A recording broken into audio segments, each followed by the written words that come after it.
Hey, SpongeBob. Oh, jeez, just click live on me like that. You should be paying attention. That was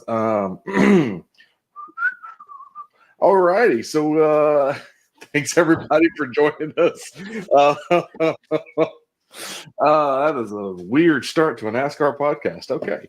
Well, hello, Andy. Glad to see you. I'm not late. Uh I was channeling my inner Dakota. huh.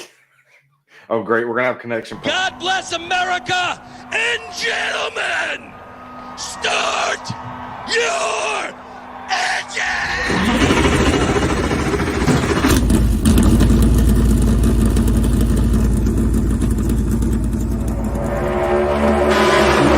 Still down there. Still down there. Still outside corner, your number one. Was out. Hell was out. Dancer just about outwrecked him. And then she busted her ass.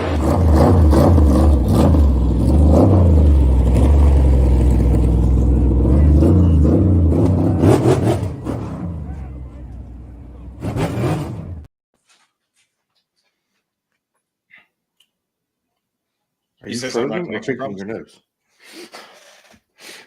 What's up? What's up, everybody? Hey, Dakota already in the chat.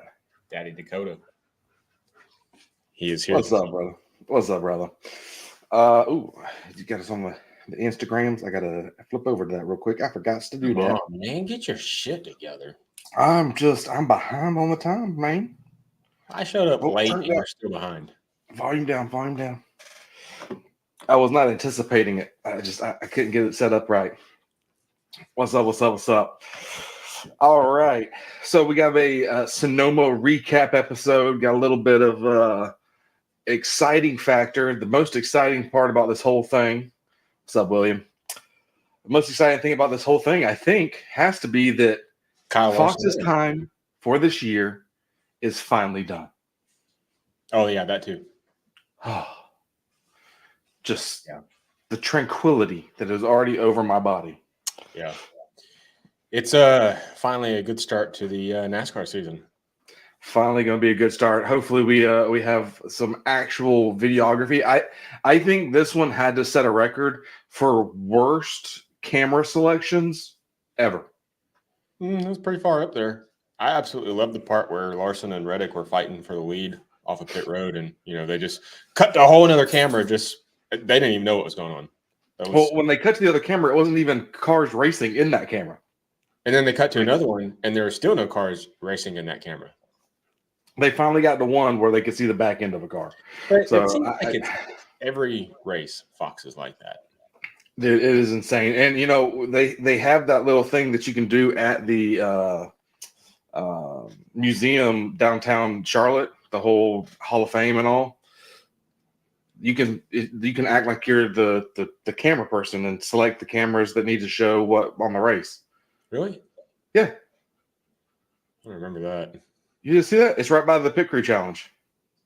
Nope, don't remember that. Yeah, you can choose the cameras and stuff and make your own broadcast. It's pretty cool. But I'm pretty sure last time we were there, I saw a 2-year-old doing a better job than Fox. So yeah, it would make sense. yeah, there's that. But All right, Fox is no more. NBC is back, baby. Fox is no more. We got NBC, which USA and NBC sharing that workload. Well, that's same company.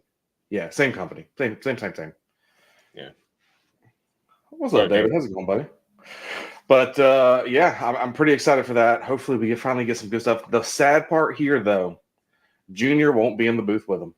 Yeah, I'm kind of disappointed about that because Junior was such a great commentator. But we're gonna have 10 races with him next year with Prime and TNT, and I'm really excited about that. But I don't care if Junior's in the booth or not. Anything is a vast improvement over Fox. So it's very true. I honestly think it may be a little bit better now that it's only gonna be 3 guys in the NBC booth. I felt like 4 is a little bit too much. It does feel a little crowded, especially when they start all talking over each other. Yeah. So we'll see how that goes. I always thought Burton and Letarte by themselves were all right. So look, we don't have to listen to Clint Boyer for another 9-10 months, something like that. I don't even know what it is. Yep. Yeah, just straight up, no more Fox. Great times. I mean, that's the biggest part here. So now we can get to the second most important things of the weekend, and that's the actual race. Obviously, the Fox will be in no more is the most important takeaway from this weekend. But yeah, so Sonoma, some interesting storylines coming out of this one. Obviously, everyone's still talking about the fact that Larson did get the waiver, like there was any chance he wouldn't, and shaped up to be a decent week because there's also the repave, and everyone was kind of wondering what that was going to do. What do you think about the repave? It's funny because I was watching the race and I was kind of like, I thought they repaved this place. Like it didn't really look like it was repaved. It looked like it was a couple years old still. So maybe that's that northern California sun that tears it up. I don't fucking know. Well, it's only the lower lines, and they said they spent a lot of time and money making sure that they got the same aggregate as what the track already had. And then obviously with it being, the Marcus Smith team, SMI, they just paved over everything that was already there. They didn't actually go down very deep. So we didn't see any of the track coming up. So didn't see any of that. I guess it was a success. Semi-success. They fixed whatever the problem was earlier this year, because obviously earlier this year when Denny got in trouble for calling out SMI, it was ripping up at Sonoma. Did he get in trouble though? He didn't really get in trouble. Not at all. So everybody joined on the Instagram side. Thank you so much. But yeah, so I mean, we had a race. Jeremy, Fire Daddy, what's up? What up, big dog? Oh, already got Ron here. See, currently watching this while doing summer school because I failed my final exam. You're my entertainment. Well, that sucks. But thank you for joining in. Yeah. I mean, you passed due to the fact that you had someone that showed up to school for like one semester. So that's kind of crazy. He's not here either. He's not. Hurtful. But yeah, so let's get into the racing itself. Did you watch the Trucks or Xfinity? Because I did not get to see much of it. I was at a birthday party. Let's see. Where were Trucks? Trucks were at – no, wait. Trucks didn't run. Sorry. Yeah. Just Xfinity. I didn't watch Xfinity live, but I went back and watched parts of it. I did the same. I don't know. It was – I guess it was an okay race. Of course, there was the big accident that came off of what was that, turn 4? I think it was the big one at Sonoma. And then Ty Gibbs threw a little bit of a temper tantrum and spun himself around and took out another teammate. So that was interesting. That part right there is the whole karma reason why his Sunday didn't go very well. And we'll get to that. But yeah, I mean, that was a cluster. I mean, obviously that whole piece, I mean, Sunday turned into an ARCA race. That was the part of the ARCA race because they all just bunched up and spun around. And I don't know why he threw the temper tantrum the way he did there, because it wasn't any of the people's fault that he was running into as he was doing this. But yeah, does the burnout all the way around. And then as he's coming back around the tail end, smacks Chandler's car right in the nose and destroys the front of it. Yeah, it was interesting nonetheless. What's up, Emery? Beefing with drivers. What's up, Brandon? Yeah, so I don't really have too much to say about the Xfinity race since I didn't really watch too much of it. Like I said, I went back and watched some highlights of it and everything. Boris said, "Can we talk about Boris? Can we just look? I know there's hype for Boris and all because the hair, whatever it is, just the road course ringer thing. But my guy, hang it up, bro. Napoleon Dynamite needs to stay away from NASCAR." People on Twitter are up in arms like, why is Boris getting so much hate? And it's just because he's what does he do? Old. He races maybe once a year, maybe if he gets a ride. And now it's like he's so far behind. He's just tearing equipment up. Obviously he spun out in practice or qualifying and destroyed that car. Yeah, which was really weird seeing a unwrapped Hendrick cars, all black 17.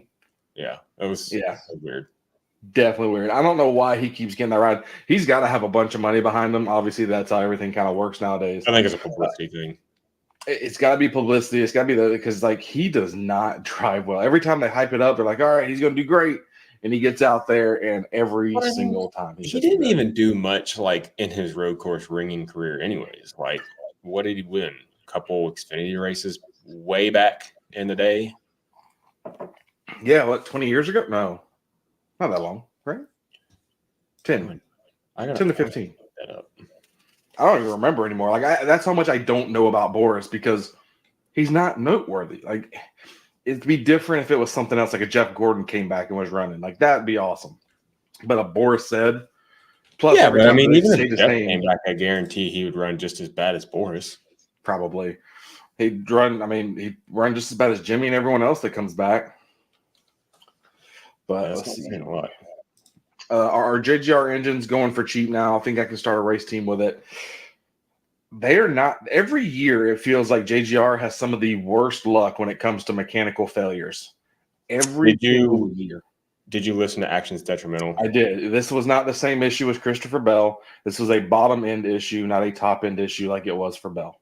And the engine was on its third race this year. So, All right. Well, no, second race. He did clarify it was second race. was it Third second? race would have been Pocono. Okay. Yeah, they were going to ship it off to Pocono. So apparently it was the second race, which they only get 3 races out of an engine and then it's gone anyway. Him and Pocono, all he needs is tape there anyway. So, that doesn't really mean too much with the engine. Boris said has no cup wins.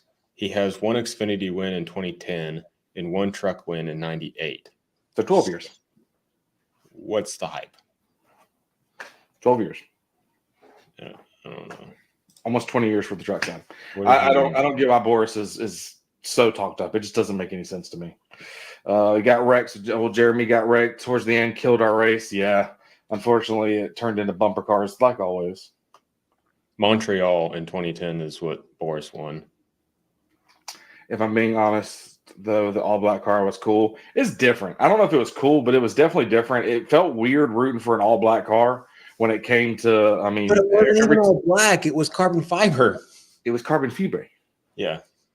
Carbon fiber.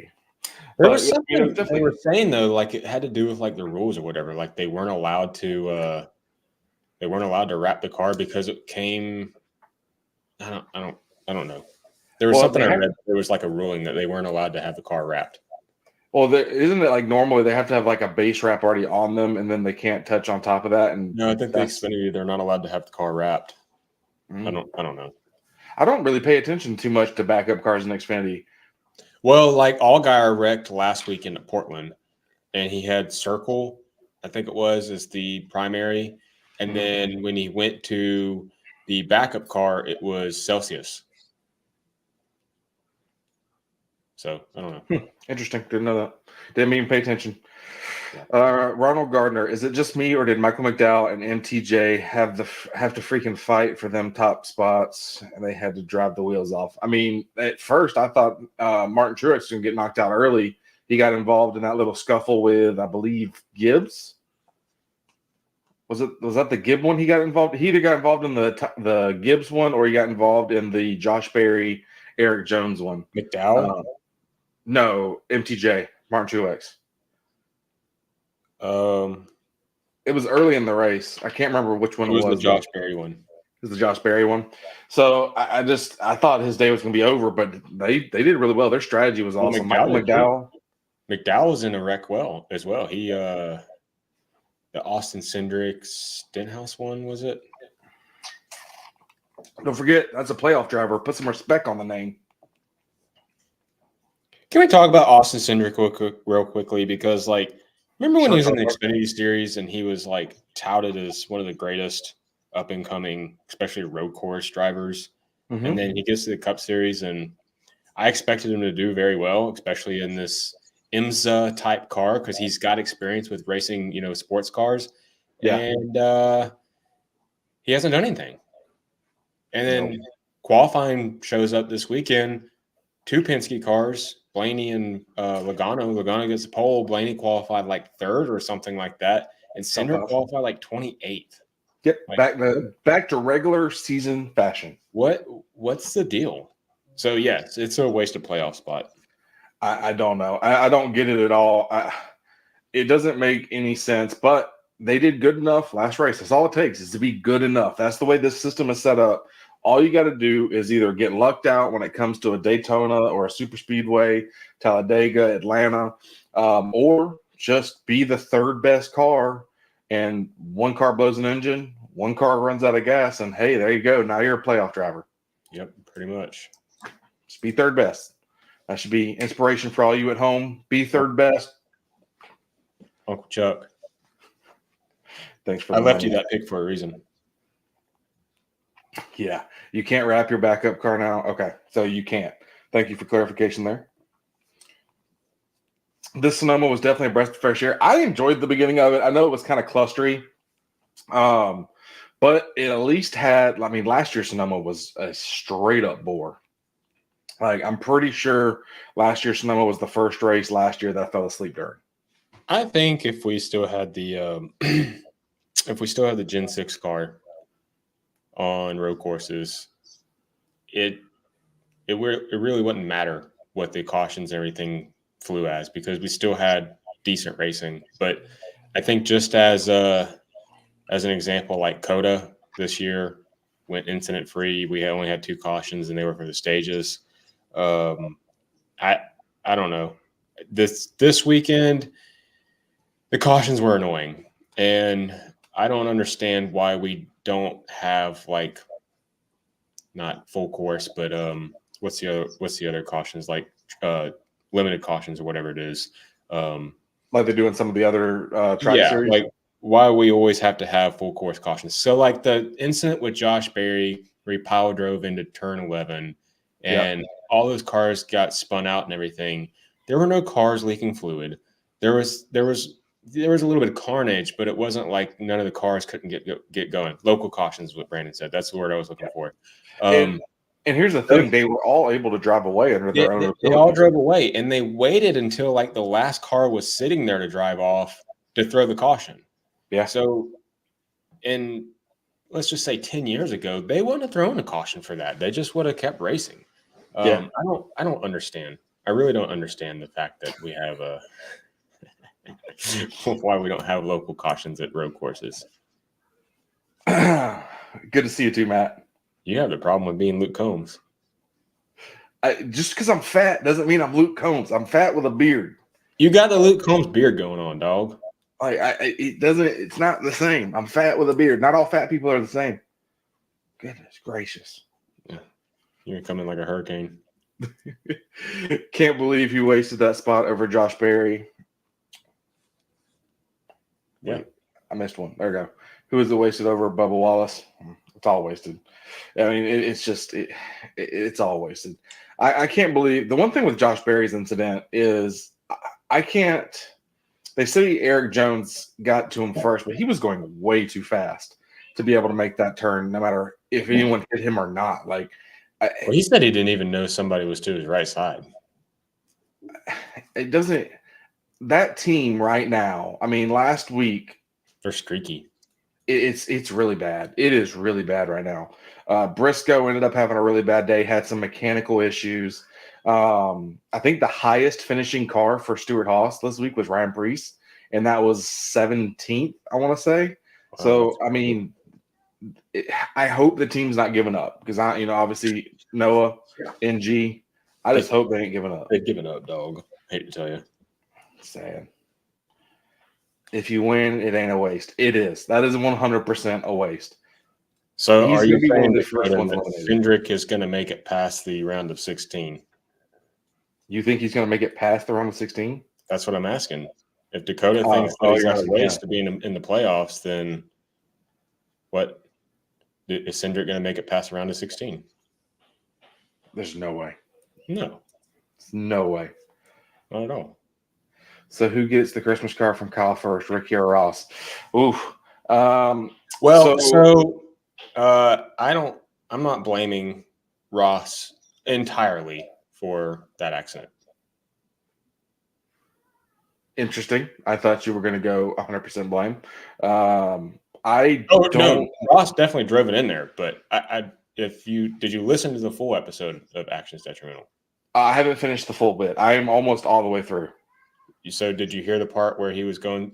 Denny was watching the SMT like during the podcast and said that No, that's like right. It must be right before I got there. Okay. Well, I hate to spoil it, but so he watched the SMT data of Kyle Busch on that last lap, and Kyle was like out of the throttle coming off of the turn, and he said that he had to have been running out of gas because he pitted the same time that Martin did on that same pit cycle, and Martin ran out of gas. So he was saying that Kyle probably ran out of gas or stumbled or whatever, and then it threw Ross off on his braking zone, and that's like Ross definitely drove it in there. But it was because there was because of Kyle running out of fuel or stumbling or whatever that it threw Ross off on his entry point. I don't know about that. I mean, the reason Denny thinks that it's not 100% Ross's fault was he was saying that the post race interview with Kyle, like he didn't fully like put blame Ross. Yeah, and that's why I think if you're gonna, who does he hate the most right now? Ricky. It's still Ricky. Yeah. Still Ricky, 100%. I ain't saying Kyle Busch isn't frustrated. Like I'm sure he was like still went home and beat his wife or something. But yeah, I mean, yeah. Luke Combs, NASCAR. What up? Hey, yo. What up, buddy? Everybody jumping in today. Yo, let's see. Fox would randomly cut, and Noah was just ramping it through the desert. Yeah, it was not a good day. Let's see. But let's be honest, who did he steal a spot from that would have made it past the round of 16 anyway? Probably, I mean, right now, there's a lot of good drivers way down there. Yeah. Like you look at it right now, Kyle Busch and Logano are out of the playoffs right now, right? Mm-hmm. So it's very possible you're talking about one of them. I mean, you got a guy that's won the series, well, two guys that won the series. And I mean, there's a lot of talent down there right now that just have had terrible breaks this year. Yeah. Let's see. No, making it is making it. There's no wasted spots. If you're third best car and you win a race because you're the third best car, I feel like there is. I'm sorry. I mean,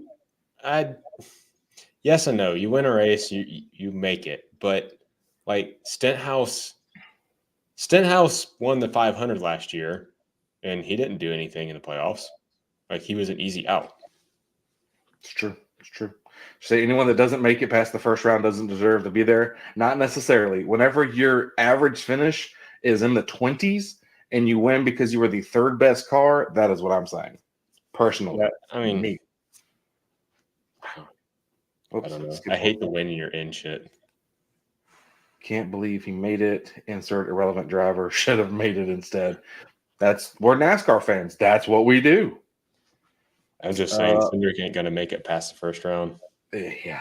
I didn't know that Dakota was such a big Cindric fan. Like this is a whole new him. On Ross, while they hating on Ross, I love him. Ross missed the turn and locked the tires. Yeah, he just drove it in too tight. I still think no matter what, Ross definitely drove it in way too fast for being able to make that corner. That's my part on that one. No hate. A lot of good drivers he took the spot from. Yeah.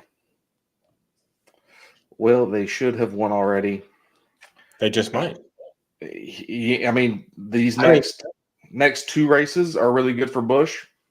I mean, Matt has a good point, though. Like, Kyle Busch doesn't deserve to be in right now. Let's be real. That's 100% fact. Like, he hasn't performed. He hasn't been consistent.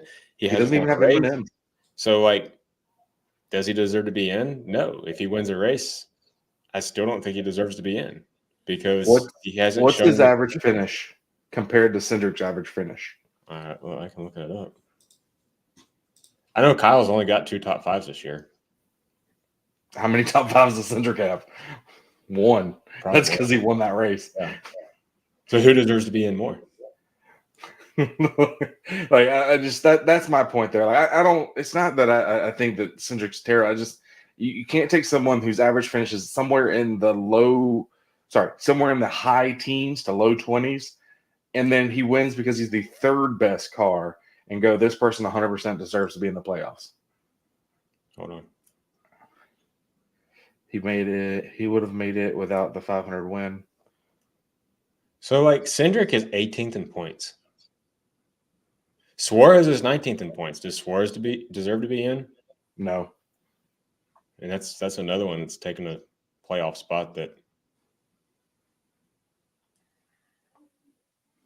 Does it Like show? Briscoe 17th. Like if Briscoe squeaks in on points, he's not going to do anything. Yeah. I mean, there's no playoff points down here. The problem is going to be there's so many issues down with these So, drivers that are. Kyle Busch's average finish this year is 16.8, and Cindric is 21.8. Neither of them are blockbuster for sure, but I still would take Kyle Busch over Cindric. Just is what it is. See, Dakota confirmed diehard Cindric fan. Always knew he was in the closet. Yeah. We got him here. It's usually bumping out like 83, Suarez, Ricky, that tier of driver. Yeah, I mean these aren't top tier drivers. These aren't even middle tier drivers. These are like they're above Ty Dillon, but they're below. I had to throw Ty Dillon in there. Sorry, but they're still below a Ross Chastain, because Ross Chastain's still great, still good, still mid tier. I gotta throw a little something towards Todd Gilliland. Where do you think he is in points? He's got to be top 18. He's 21st. Like that's pretty impressive. Okay. McDowell's 20th, Gilliland's 21st. His finishes, he's raced better than his finishes show too. Yeah, he's got 2 top 10s on the year. Yeah. Well, he's gonna be the full-time driver, so he's got to start stepping it up now. He did renew, so he's kind of gonna be that. All right, Joseph joined on the Instagram side. You can tell because it's Lori Kajoy and Kook Loams. Hey, how about, speaking of Corey LaJoy, 30th in points. Wait, hold on. He's 30th in points. Where's Carson Hocevar? 22nd. Okay, so let's divert from the race real quick, and let's talk about your brother there.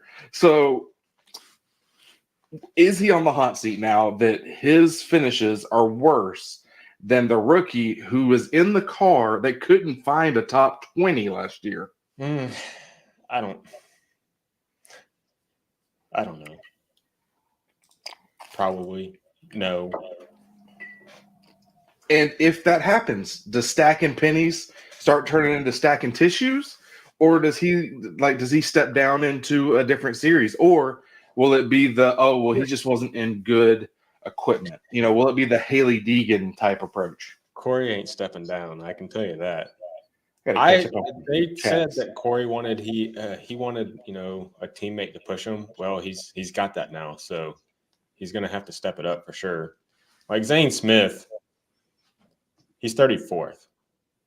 So you kind of expect Spire to run, 25th to 30th in points, but Hocevar, man, Hocevar's been killing it. He's qualified in the top 10. He has finished. Hocevar's average start is 2021, and his average finish is 20.4. So that's respectable for a rookie. Yeah, and I mean Corey this year, Corey's kind of saving grace has been super speedways, and this year so far, not even that's been able to hold him. So, yeah, Corey just doesn't have the same equipment. Can't even argue it. Yes, she is. No.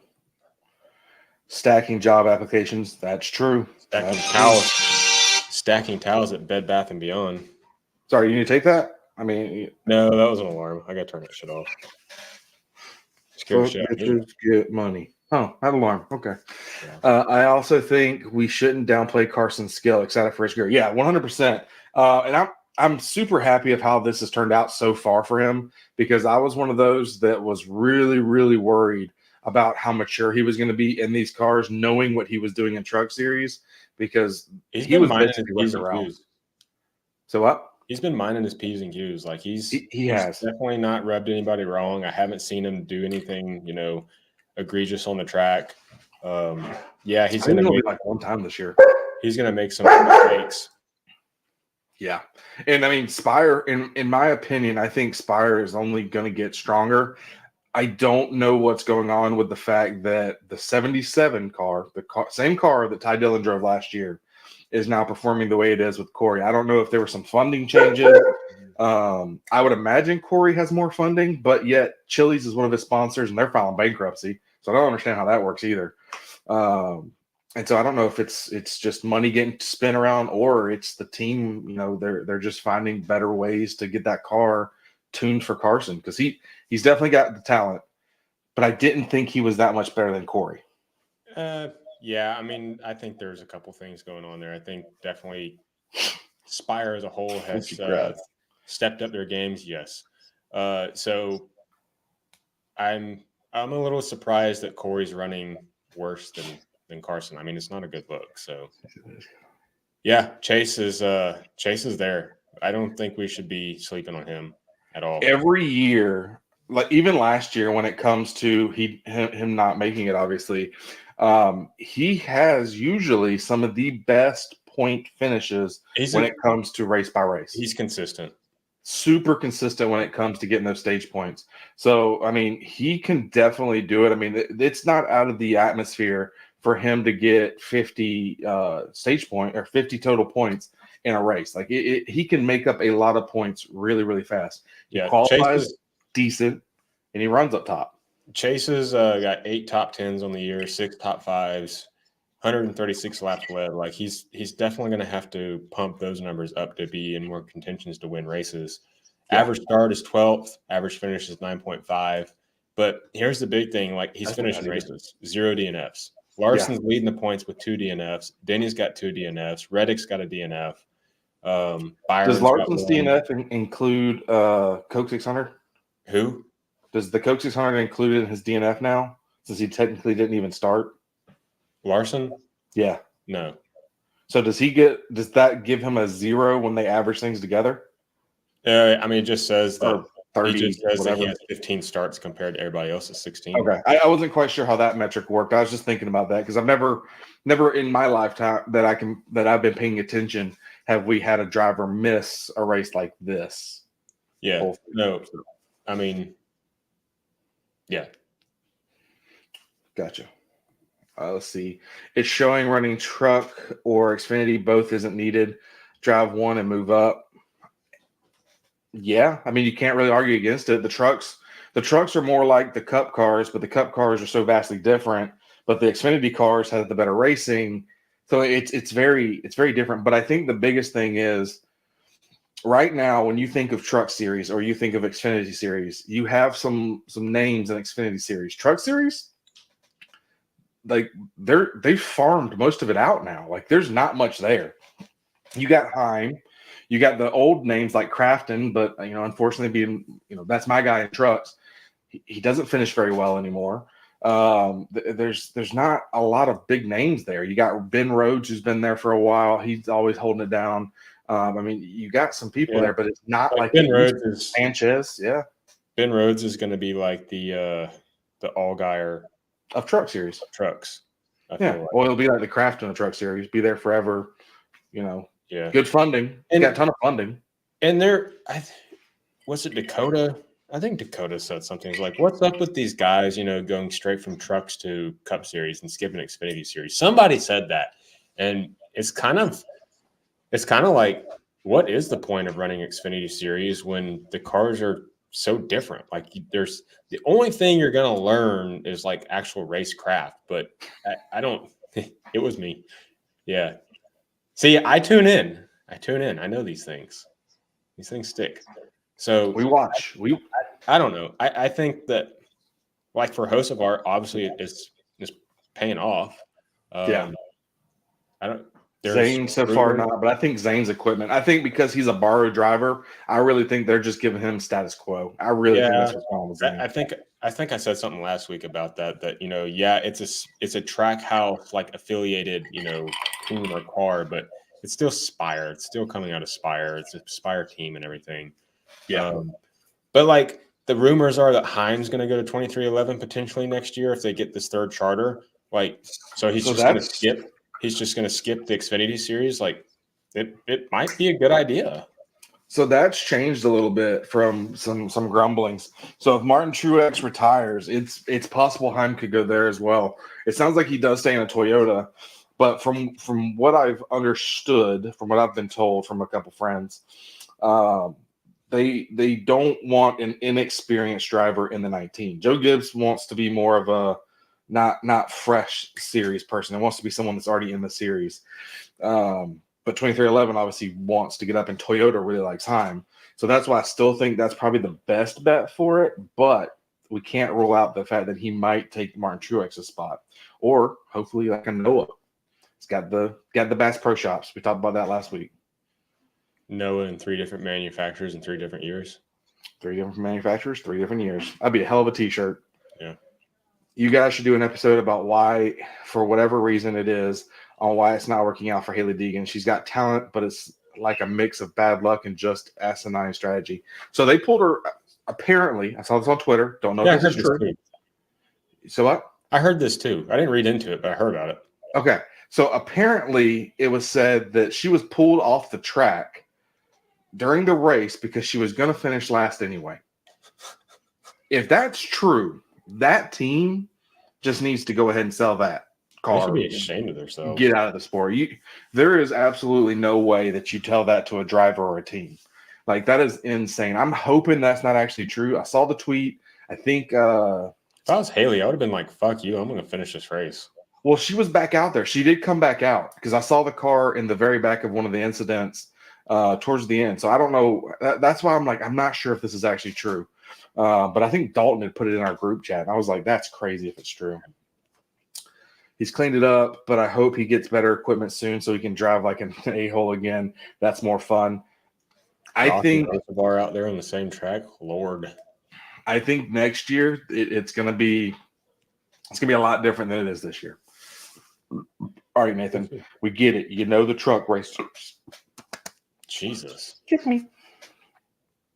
Lord almighty. Dakota said it on Chairgating. Speaking of which, Chairgating, make sure you go check out our friends at Left Turn Colt and Chairgating. Both great. They're back here. They went to the Dega Creek camp. They're Both back here. Chairgating guys are here. We got Chairgating guys here. We don't have any Left Turn Colt guys here. I'm yeah, not saying what's up, Dalton? You sit in at a bar somewhere getting drunk in Vegas, but you can't tune in. I just saw the tweet just went out from LTC, so I know they're on their computers. But yeah, we got them back here in the chat. Thank y'all so much. We didn't even talk about the race though. We haven't even talked about the race. Yeah, we're like 40 fucking minutes in. I know, it's just crazy. Hold on, I'm trying to catch up. If you don't want to be outed as a paid driver, skip Xfinity. Yeah, Jesus, stop moving. I really don't care if they jump. Carson was killing it in other racing too. Yeah, LTC exposed. Briscoe to 19 calling it out. I don't. What are you smoking? I heard that, but I immediately tuned it out. Haley's Instagram said mechanical failure put us multiple laps down 2 weeks in a row. Okay. So I'm hoping that's what it really was, because when I saw that tweet, I cannot believe that's what happened. Hey, I want to go to a dirt race in Gaffney, South Carolina, $20,000 to win super late model races in W weeks. I think that's supposed to be a number. Shoot, I'd love to go some dirt track racing, but right now my schedule is just absolutely insane. I haven't had a free weekend. Taking all those vacation days. Well, I got to catch up on everything now. I was at the farm this weekend. I got birthday parties for the kid and all the people at the daycare for the next couple Saturdays. Then Sundays is taken up with going back to Augusta. I'm busy right now. I am super freaking swamped. Take me back to the tractor. Hey, we didn't even talk about the SVG Austin Hill thing from Xfinity. Let's get into Sonoma now, and let's talk about that first. Let's lay off some comments for a minute and talk. We had to catch up. It got real intense there for a few, but let's talk about Sonoma. All right, so whose team are you on this? SVG or Hill? SVG? The fuck would I be on Austin Hill's team? Why is Austin Hill turned into such a crybaby? I think he needs to be sponsored by Tampax, not Bennett. So I mean, like, there's a lot going on with it, for sure. I mean, there's a lot going on with their relationship, we shall say. But I don't understand, man. Austin Hill, he is one of the biggest ones where if you wreck him, he's all pissed off. He'll come after you. But then all of a sudden with SVG, he's flipping them out through the window and thinking that he wrecked it. Like, in my opinion, SVG drove it in there to win the race. Yes, I mean, it was his opportunity. So he even said, like, I don't understand why. Yeah, I know. Thanks, Matt. I don't know why he picked the left side lane on that restart. What joke did I miss? I missed it. I said he should be sponsored by Tampax, not Bennett. Damn it. I missed it. I apologize. Yeah, nice. Thank you. At least Matt caught it. But like he chose the left side lane on that restart. So he definitely gave up the preferred lane on the restart as a leader. And then he crowds him going into 2 and pushes SVG off to where he has to drive through the grass and go over the curb. I mean, that's just it's a racing deal. I related it to like the Kyle and Kyle deal from Gateway. So I don't put much blame on either driver there. They're going for the win. But for Austin to get out and just kind of be like, oh, I'm not going to be, the keyboard warriors can settle this, or I plead the fifth, or whatever it is. Like, yeah, it's like everybody's saying in the chat, like he's a crybaby.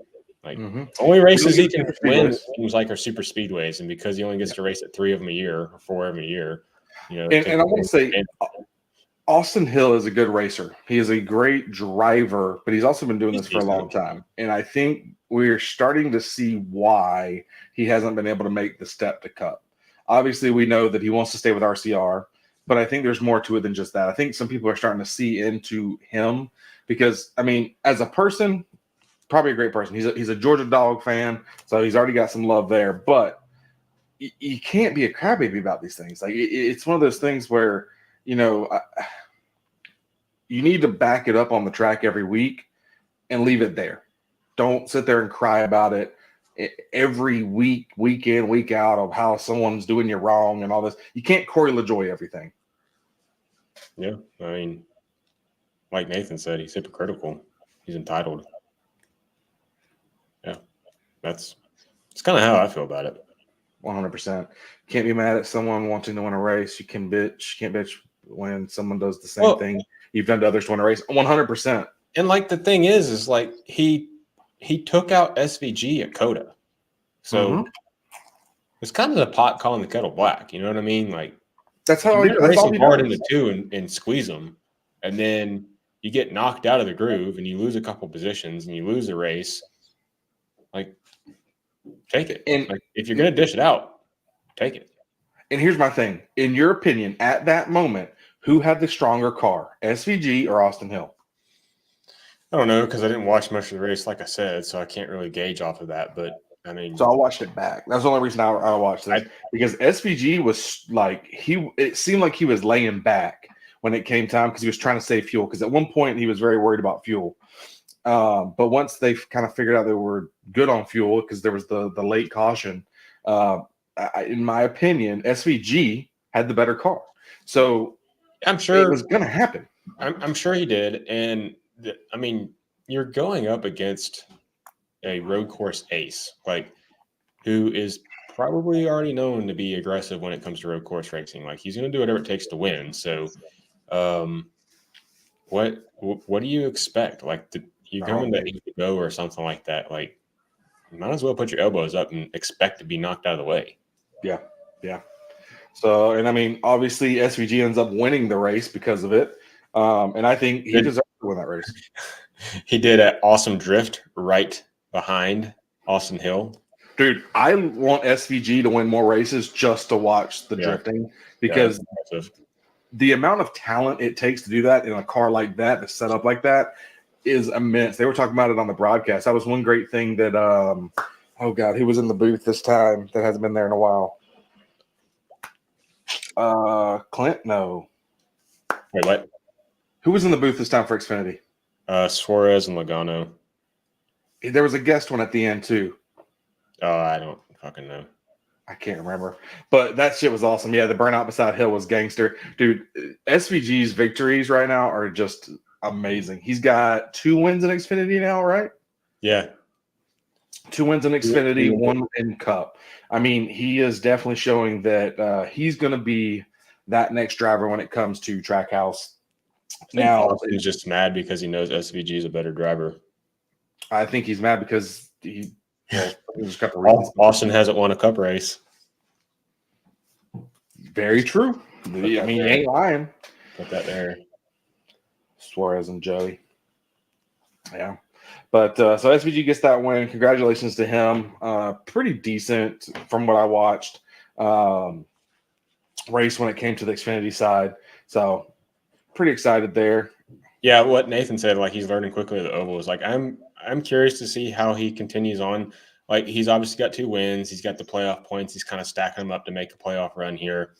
As long as he keeps getting better at ovals, I mean, he could make it to the round of 8. I don't see him making the championship 4, but he can make it to the round of 8. For sure. I wonder what tracks does he have left for Cup? Does anybody know? I don't know. I'd have to look that up, but Because I'd like to know what he has left for what he's going to race. I know he's racing the Chicago Street Course again. He's doing Chicago. I know that one, but I think they're going to do ovals for the rest of them, just to give him that experience. So it'll be interesting. Now, my only question is going to be if he becomes that 3rd driver for Trackhouse, who we think is going to pick up another one of these SHR charters, which, by the way, took a massive pay cut. I'm pretty sure my son just fell in the bathtub. I just literally heard something, and it sounded like a boulder falling. That sounds just like him. I'm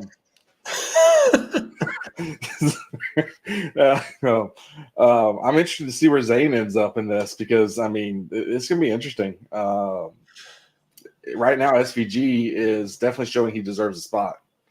That's a nice boulder. I heard that shit on my end. Did you?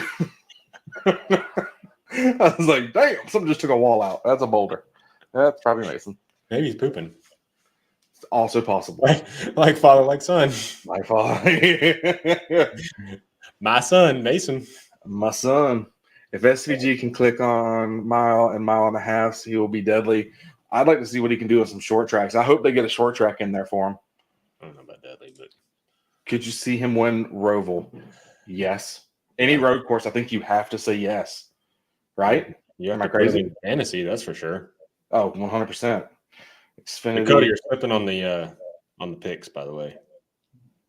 Dude, mine have been terrible these past couple weeks. Oh, I felt bad for you. I was tallying those points together. I'm like, oh, oof.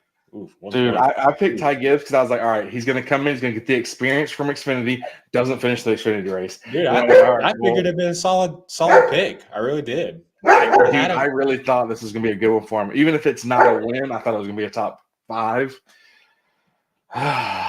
1 point. Well, but Zane is a truck champion. He is. And I'm not saying Zane is not good, but I don't think Zane wins out over SVG because of money, media, and then also currently who's driving the best. Good. I didn't pick Byron. He was first by like 50 points at one point, and now he's not. That's all that matters. Slipping it up. 1 through 4 is pretty tight. Yeah. But all right, let's move into Cup because we're already at 48 minutes. We haven't even gotten to Cup yet. So we talked about Caution Fest of stage 1 and kind of stage 2. Yeah. And after we started stage 3, we kind of started seeing some strategy playing out. A lot of guys pitted after that first stage. And then I expected the leaders to pit at the end of stage 1, and they didn't. They stayed out. Nope, stayed out. And they pitted like 3/4 of the way through stage 2. I'm frozen. That's fucking awesome. Can't go. I just thought you were trying to get your bits out. Nova here's Mason. That's what she's fucking barking at. No. But yeah, so the guys like 1 through 7 didn't pit to start with until 3/4 of the way through stage 2, and then it kind of all got jacked up. Like I didn't expect those guys to go that long for one, but then most of them seemed to make their way through the field pretty quickly. We kind of saw who was going to be, who'd be in contention to win the race. Definitely a 5. Seemed like Ross was there. Reddick, potentially.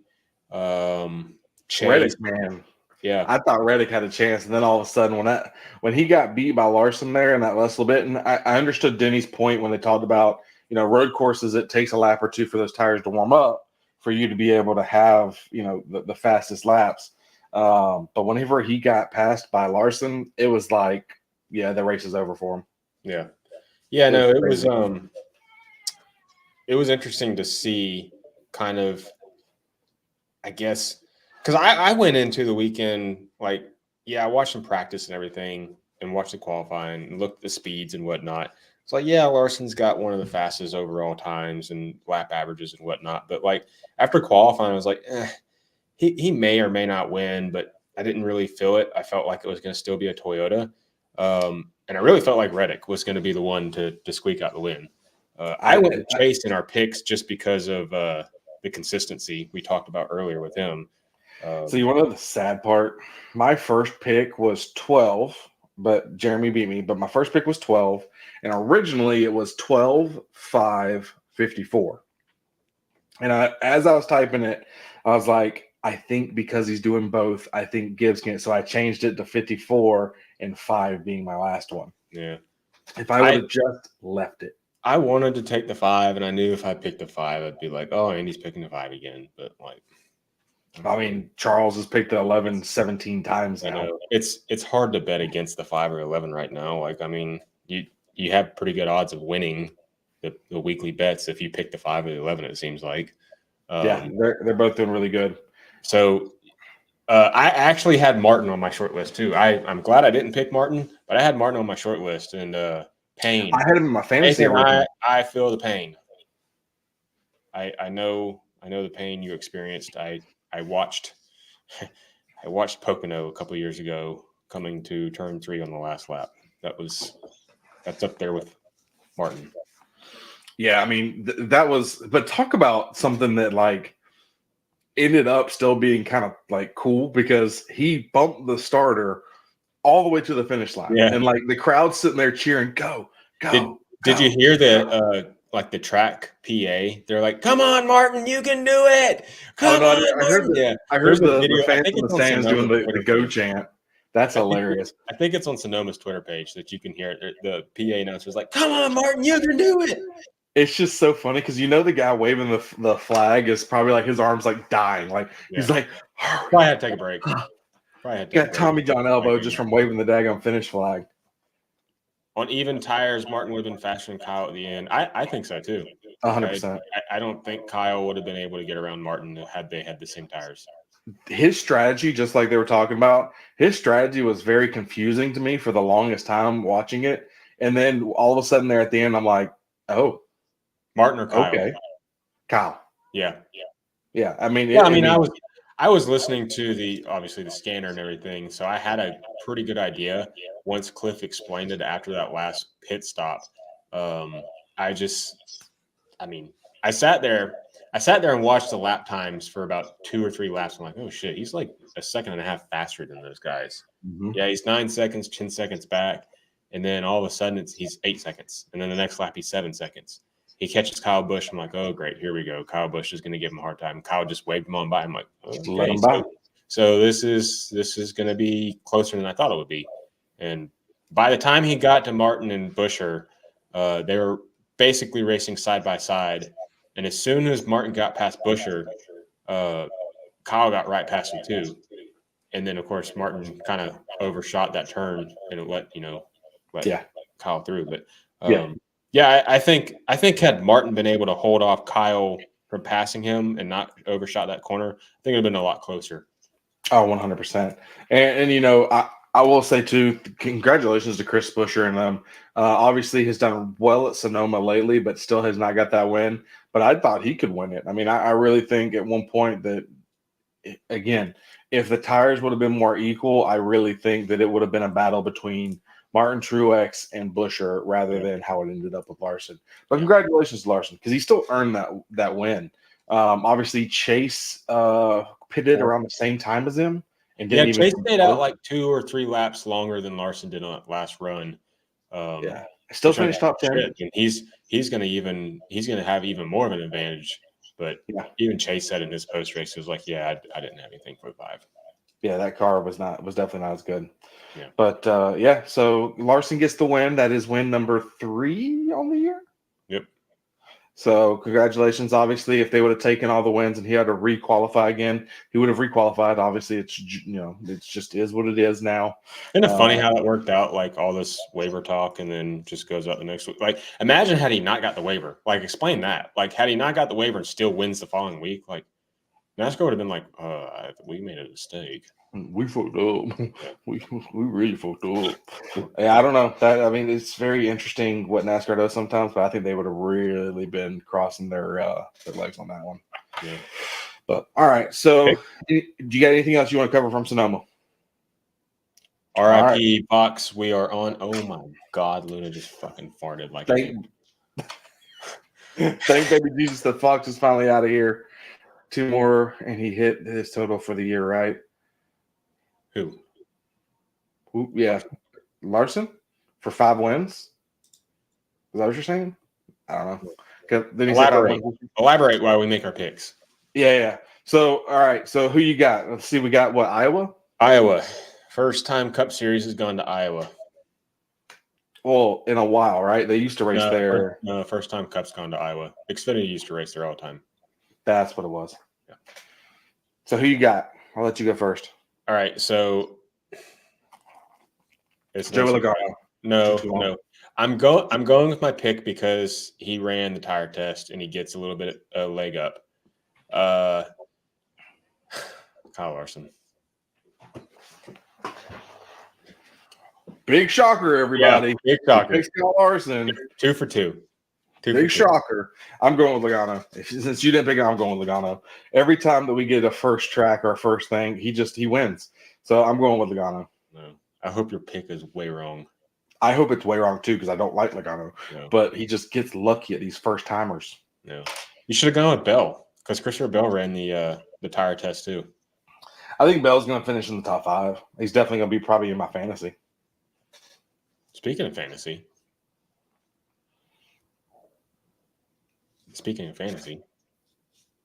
I haven't looked. Did you take the top spot now? No, Nathan's still leading it. Did you pass me for a second? Dude, I totally fucked myself for the 600 because I didn't make picks, and I left my picks from the previous was Darlington. I left those in there, and I had Kyle Larson in my picks from Darlington. Well, it transferred Larson for the 600, and he didn't even start the race, but it used one of my starters, like my start slots for Larson. So I lost a start pick for Larson. Dude, we're really close. We're less than 30 points away from each other. Yeah. And then obviously he's right up there. So I don't know. I think I really think, Nathan, if you're still in here, I definitely think you're starting to run out of your good people because I think you've been using them a lot. So I'm interested to see how that works out for you for the rest of the year because I still have a pretty good stable from changing things around lately.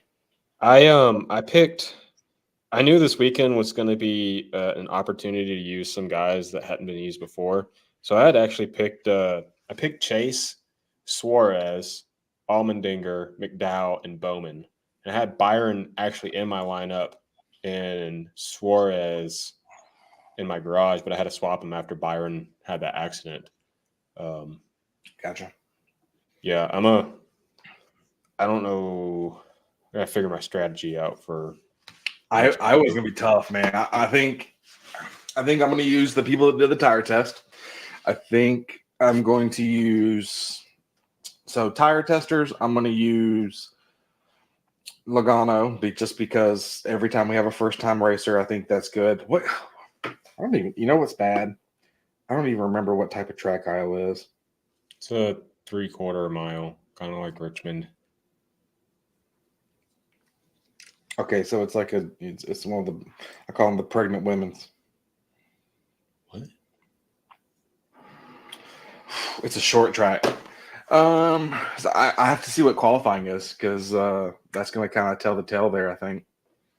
Yeah, I don't know. I think your safe picks are obviously the guys that got some experience with the tire test. I think obviously Joe Gibbs is going to be good. I think Hendrick's going to be good. So you're just going to have to. I think old Bouchard might be able to work his way into this one too. Yeah, we'll see. I think he might be able to. We'll see. But all right, so that's wrapping it up right here at about an hour. He never did. Yeah, he said, yeah, wasn't it over under for 5 wins on him this year? Oh, shoot, I didn't even see it. Wasn't it over under for him to win 5? I don't remember. Was it? I didn't really have anybody winning 5 races this year, but what kind of Larson fan are you to not even know that? I don't know. That's Dude, terrible. I don't fucking remember what I did yesterday. Thank you. I'd like to say thank you, David, for being the real Larson fan here at this podcast, because obviously this other guy. Put the outro on right now to shut your ass up, Luke Combs. Well, thank y'all, everybody. Thank y'all so much. We really appreciate y'all. Make sure y'all check us out. We also have the Kanga coolers. If you need a new cooler, koozies, things like that, you can support us there. We also have t-shirts. Make sure you go check out our t-shirts on tpublic.com. It's through the link tree as well. That does support us. And then watch our TikToks. Make sure you join the TikToks. Enjoy that. He's a fan, not a what? What have you been drinking, good sir? How, like, is that in cursive? Gambler? That's got to be in cursive. Not a gambler. Wait, hold on. How does that equal that? I thought it had something to do with Denny Hamlin. No, did you see Denny Hamlin's memes he posted? Oh, dude, they're freaking hilarious. I was dying. He still shows why he's a great personality. Fuck him as a race car driver, but he has a great personality. Yeah, like I don't want to pull for him on the racetrack, but that motherfucker. How can you not like him? Degenny Gamker. Okay, David, we got you. New word. Made it up. Got it. I understand. Degenerate gambler. But all right, guys. Well, thank y'all so much. Really appreciate everyone joining in. Make sure you hit us up next week. Check out all the socials while we wait for us. I'm gonna post up some stuff from Instagram. I haven't been able to post things lately just because I've been freaking busy. Shout out to Nathan for hanging through this entire episode with us. Appreciate that. Yeah, thanks, Nate. Appreciate you from one ginger to another. Not me, Yeah. Andy over there. Old Ginger Brothers. But thanks everyone for joining us again. Appreciate everything. And until next time, see you. Bye-bye.